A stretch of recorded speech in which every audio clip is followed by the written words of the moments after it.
I know a couple of ways that I've honored my mother and one of my aunts as well is when I cook, when I do decide to cook for Thanksgiving dinner when the kids are coming over and they haven't decided to do something else with their families. When I cook and everybody comes over, one of the ways that I honor those that I've lost, my loved ones, my mother especially, is in signature dishes that she used to cook. My cousin who took over the Thanksgiving tradition, her mom used to fix the absolute best dinner rolls. And so my cousin, Thanksgiving, she has those rolls and they are just as good. Now mine, when I tried to fix them, they didn't turn out that good, but they were still good, but that was the way of honoring them. But when I cook with love. My mom was the best cook. She was an amazing baker. And so I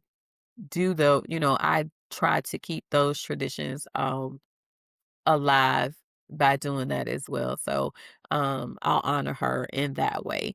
Thank you for tuning in to the Queen's Court podcast, a space curated for women by women. Here we celebrate empowerment, faith, sisterhood, and growth. So pull up a seat, settle in, and let's step into the rain room together.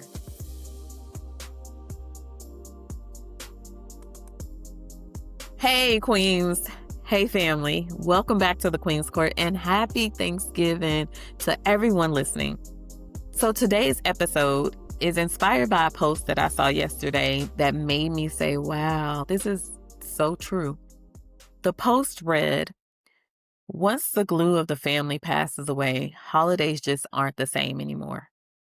And before I get into how this hit me, when I was at work yesterday, I ran into one of my coworkers and they were explaining that typically they'll take off the day before Thanksgiving, which just happens to be their mother's birthday.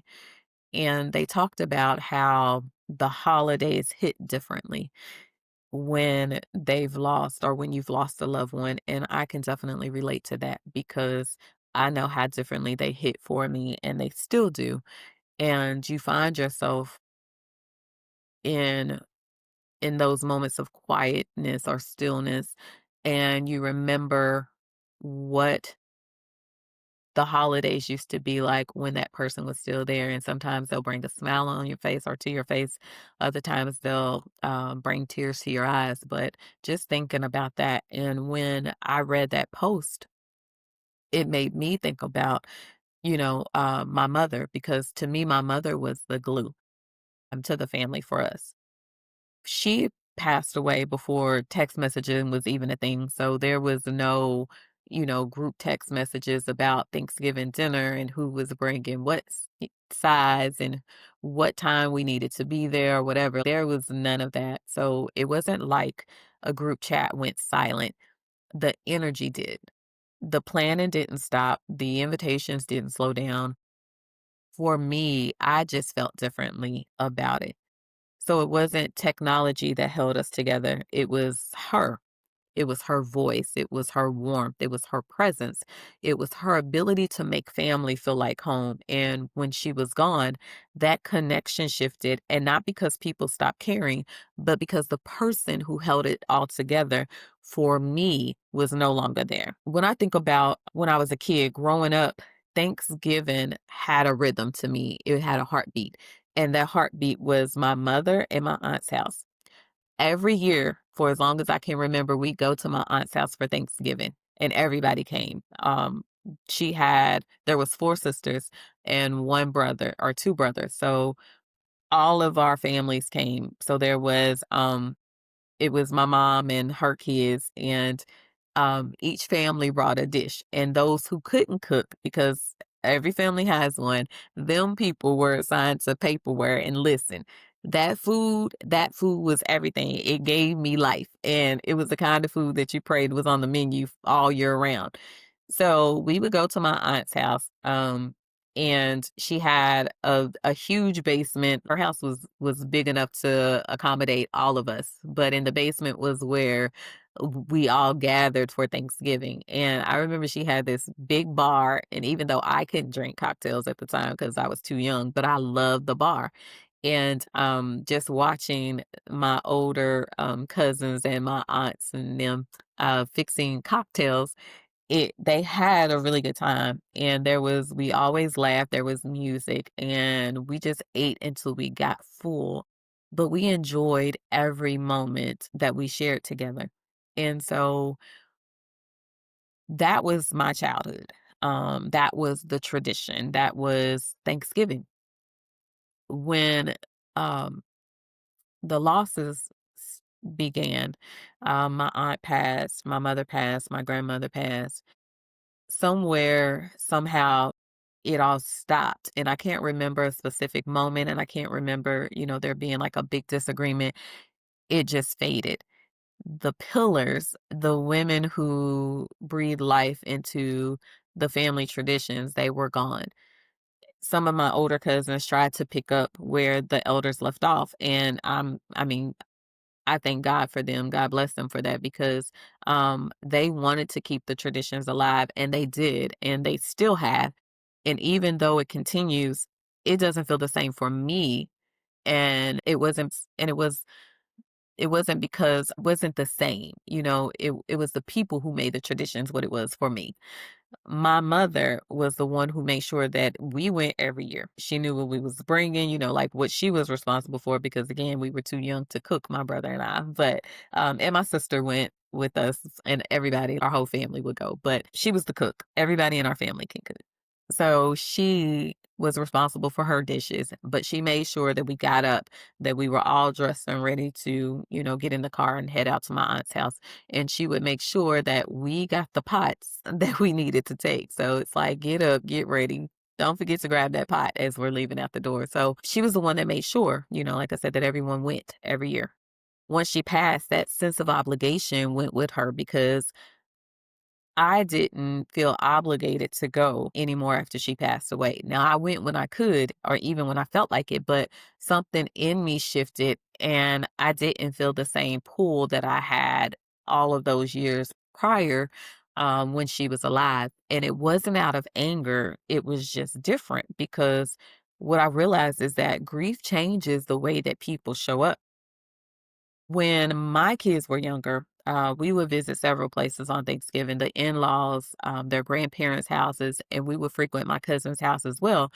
And that became our little version of the tradition. But as they got older, they started doing their own things too, spending Thanksgiving in their own ways. And just like that, another shift, another reminder that life moves, life changes, and people change and evolve, as time goes by. I want to hear from you.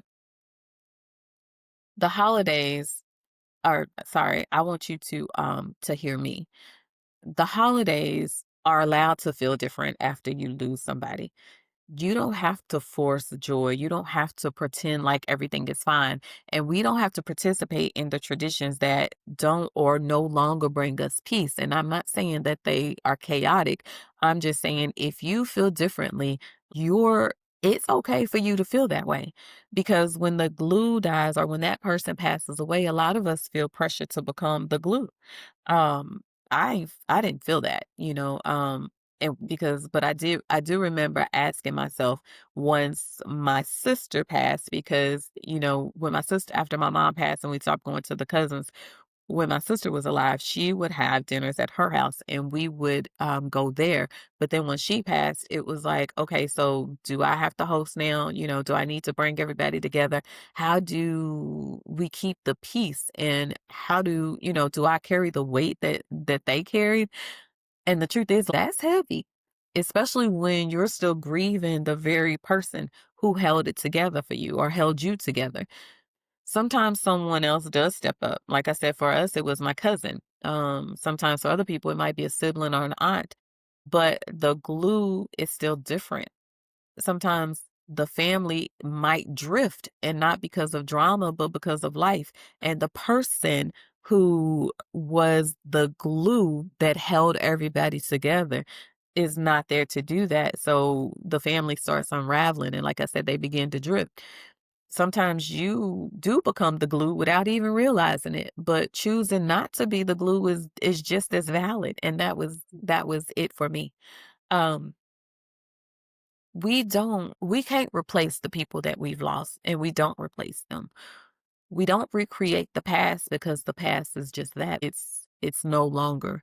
And we don't force ourselves into anything that hurts or doesn't sit well in our spirit. Um, when I was looking at the post, one of the comments underneath it, it was somebody stated, that you can create new traditions. And that is absolutely true because we can rebuild. We can do that gently, intentionally, and honestly. And we can create new traditions. We can redefine what family looks like for us. And we can honor our loved ones in our own way. One of the ways that I mean, when I was doing this, because the podcast today was supposed to be something totally different until I saw that post. And I started thinking, how do we honor those loved ones? I know a couple of ways that I've honored my mother and one of my aunts as well is when I cook, when I do decide to cook for Thanksgiving dinner when the kids are coming over, and they haven't decided to do something else with their families. Um, when I cook and everybody comes over, one of the ways that I honor those that I've lost, my loved ones, my mother especially, is in signature dishes that she used to cook. My cousin who took over the Thanksgiving tradition, her mom used to fix best, the absolute best dinner rolls. And so my cousin Thanksgiving, she has those rolls and they are just as good. Now mine, when I tried to fix them, they didn't turn out that good, but they were still good, but that was the way of honoring them. But when I cook with love. My mom was the best cook. She was an amazing baker. And so I try to keep those traditions alive by doing that as well. So, I'll honor her in that way. Some people might honor their loved ones, by lighting a candle. Could be a quiet moment or a memory shared because we do when we have Thanksgiving and we all gather, we do share memories of those that we've lost. And we might, shed a couple of tears, um, and laugh at those memories. But that's one of the ways that we can continue to honor those loved ones. How do we recover? Slowly. We we recover as we grow through the seasons of grief and gratitude because one of the things that kind of upsets me is when people always say you'll get over it, but no, there's no getting over it. There's learning to live in the new version of life without those people, but there's no getting over it no matter how much time has passed.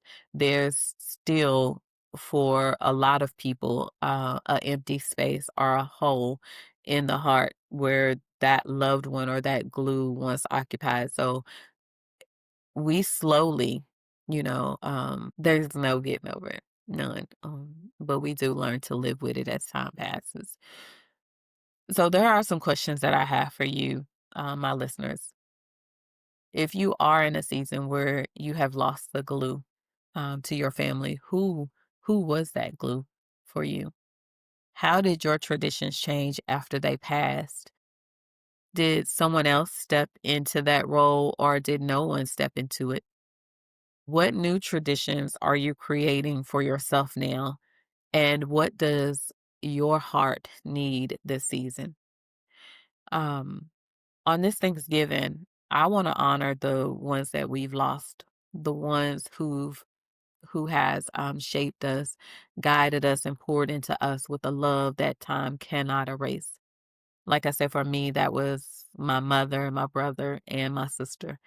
And so I carry them with me in memories, in my spirit, and in every part of who I am. Their love didn't end when their life did, and it still lives in me. And I honor you, whoever your angels are, whoever your heart aches for today. I honor you. Um, and I just want to say that I pray that today brings you peace. May your memories bring you comfort and may you feel your loved ones in the quiet moments, in the warm moments, and in the soft moments. Even when the glue is gone, we can still build something beautiful. So on this Thanksgiving, may you find thankfulness in even the little things. I pray that you enjoy your family and that you just keep remembering those loved ones who have passed and keep honoring them. Happy Thanksgiving to you all. God bless. Thank you for joining us in the Queen's Court today. Don't forget to subscribe, share, and download so you never miss an episode. Until next time, keep reigning with purpose and walking in power.